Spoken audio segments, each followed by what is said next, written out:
sí àní-àní lásìkò yìí pẹ̀lú ìwòye àwọn tí wọ́n ń tẹ̀lé orin ẹ̀mí lórílẹ̀‐èdè yìí ìyẹn Nigerian gospel music pàápàá bá a bá ń sọ láàrin àwọn olórin ẹ̀mí ti ilẹ̀ Yorùbá kò sí àní-àní pé láti bí ọdún mélòó kan sẹ́yìn ìyẹn ọdún díẹ̀ sẹ́yìn òkìkí ẹni tó ń tàn jù tó sì jẹ́ àkọ́kọ́ láàrin wọn báyìí òun ni òkìkí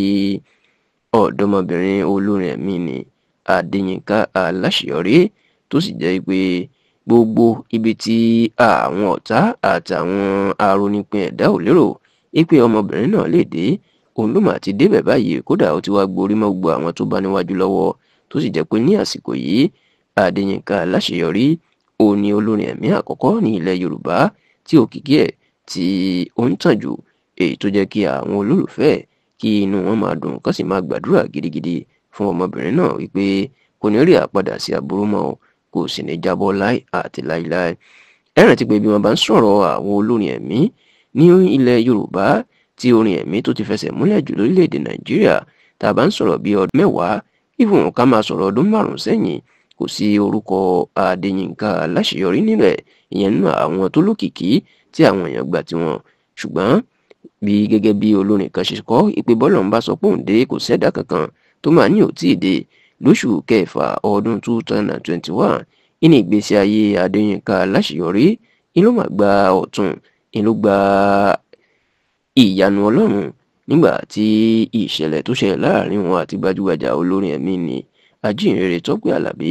tó gbé ògo ẹ̀ jáde káàkiri àgbáyé orin onídùúró mi ẹ ṣeun tó jẹ́ gbajúgbajà orin tẹ́nìkan tí ó gbé ògo Yínká Aláṣeyọrí jáde tí ẹnìkan ti kọ́kọ́ kọ òun mà ní Tọ́pẹ́ Àlàbí ló jẹ́ kó dìímọ̀ pé orin náà ẹ̀mí mímọ́ sọ fún òun pé orin burúkú jù yẹ kéèyàn máa kọ ni ọ̀rọ̀ tí Tọ́pẹ́ Àlàbí sì sọ inú mà fún Adéyínká Aláṣeyọrí ní òkìkí tí orin náà tó tún wá di tí ó gbé èèyàn gbọ́ tó sì jẹ́ pé tó pọ̀ jù ní ọmọ Nàìjíríà inú pọ̀n sẹ́yìn Adéyínká Aláṣeyọrí tó ń sọ̀rọ̀ sí Tọ́pẹ́ Àlàbí tó sì jẹ́ pé ìṣẹ̀lẹ̀ yìí gan láti inú oṣù kẹfà ọdún 2021 inú mà gbé ògo Adéyínká Aláṣeyọrí jáde tó sì sọ di ìlú mọ̀ọ́ká láti ìgbà náà títí di àsìkò yìí Adéyínká Aláṣeyọrí ti wá di ọ̀gá mọ́ gbogbo àwọn tó bá ń dìṣẹ́ orin lọ́wọ́ báyìí o kódà gbogbo ibi tí àwọn olórin ńláńlá tó máa ń pè tó jẹ́ pé àwọn náà ń pè tẹ́lẹ̀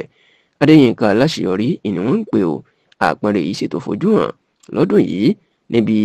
orin lórí concert tí àwọn ìjọ Celestial tó máa ń ṣe lọ́dọọdún nítorí pé Adéyínká Aláṣeyọrí iná pè lọ́dún yìí ọ̀pọ̀ àwọn olówó alágbára ilẹ̀ Yorùbá lórí àwọn gómìnà báyìí bí wọn yóò bá pe èèyàn sí orin wọn ní agborin ẹ̀mí Adéyínká Aláṣeyọrí òun gbogbo wọn ń pè báyìí o tó sì jẹ́ pé níṣe ni àwọn olólùfẹ́ náà ń kí kú oríire báyìí gẹ́gẹ́ bí olórin ẹ̀mí àkọ́kọ́ lórílẹ̀ nílẹ̀ Yorùbá tí òkìkí ẹ̀ ń tàn gidigidi báyìí tó sì ń gbàdúrà pé kò ní jábọ́ kò ní rápadà sí aburú ṣùgbọ́n kóun náà tẹ̀ jẹ́jẹ́ kó sì ṣọ́ra fún ìgbéraga kó sì máa ṣe jẹ́jẹ́ pẹ̀lú ìtẹríba àti ìbọ̀wọ̀ tó ń ṣe fún gbogbo ènìyàn gẹ́gẹ́ bó ṣe ń ṣe lọ yìí.